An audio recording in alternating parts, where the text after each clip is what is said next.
because it wasn't particularly glamorous. I mean, we were playing awesome festivals. I mean, gosh, we played, at our peak of probably our hardest touring year. We supported somebody at Red Rocks, and we got to do Telluride Bluegrass Festival, Dell Fest in Maryland, Swanee Spring Fest in Florida. I mean, just all the festivals that I grew up wanting to play, we were able to play, and it was really a cool time period. But ultimately, you reach a unique point as a band where you have to decide what type of life you ultimately want to be living. And for like a couple of the guys in the band, there definitely started to be this question mark of like,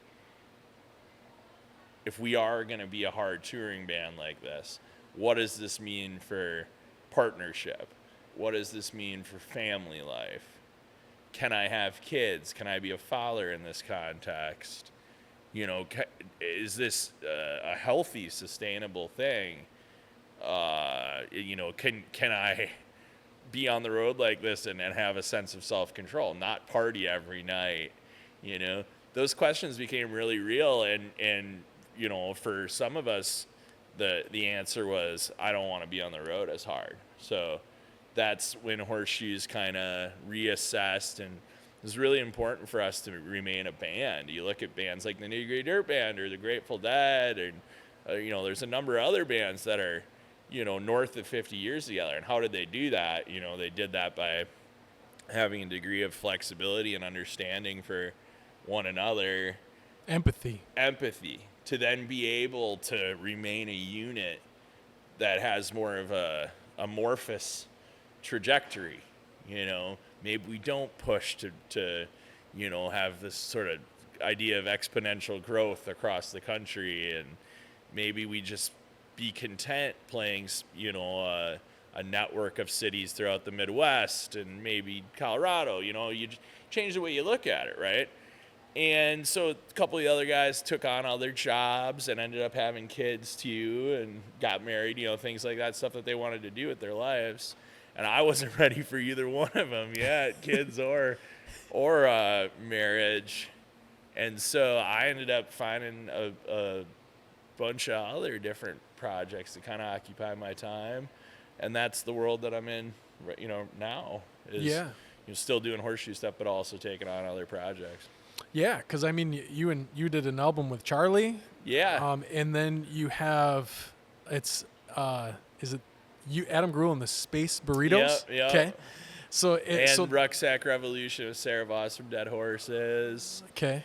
And then a band called the High Hawks too, which is a band with some of my heroes, honestly, from the music industry throughout the years. So yeah, it's been cool, and that all developed like, to be entirely honest with you, I probably haven't spoke about this, like in a public way, but there was definitely like an identity crisis that occurred, when you do something like Horseshoes was doing for so long, for so many years, and it's the centerpiece of your life.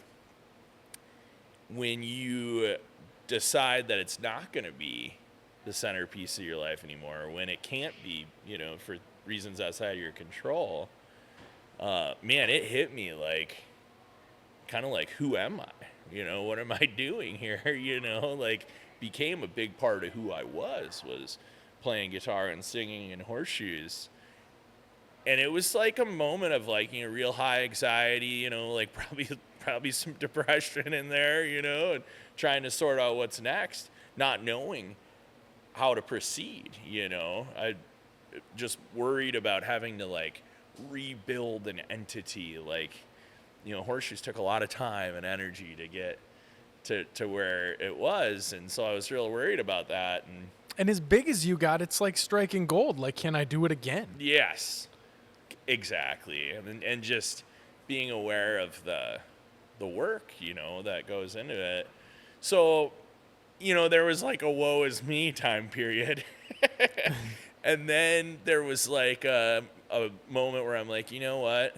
Like, I just need to do it. I just need to go forward and throw some things out there and see what sticks.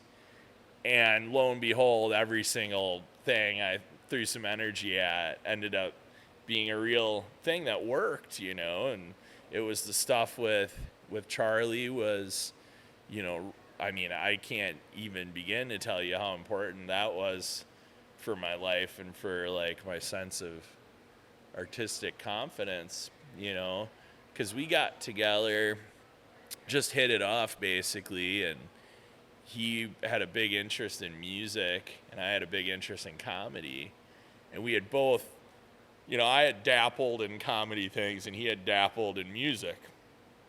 And so once we realized we had a good natural chemistry as buddies, we sort of set out where he would teach me comedy and I would teach him music. And then that's what kind of led to our friendship and our collaboration. Of course, now we dropped 2 albums, and I do most of it, a lot of his tour dates I do with him now too. And so that's been pretty magical.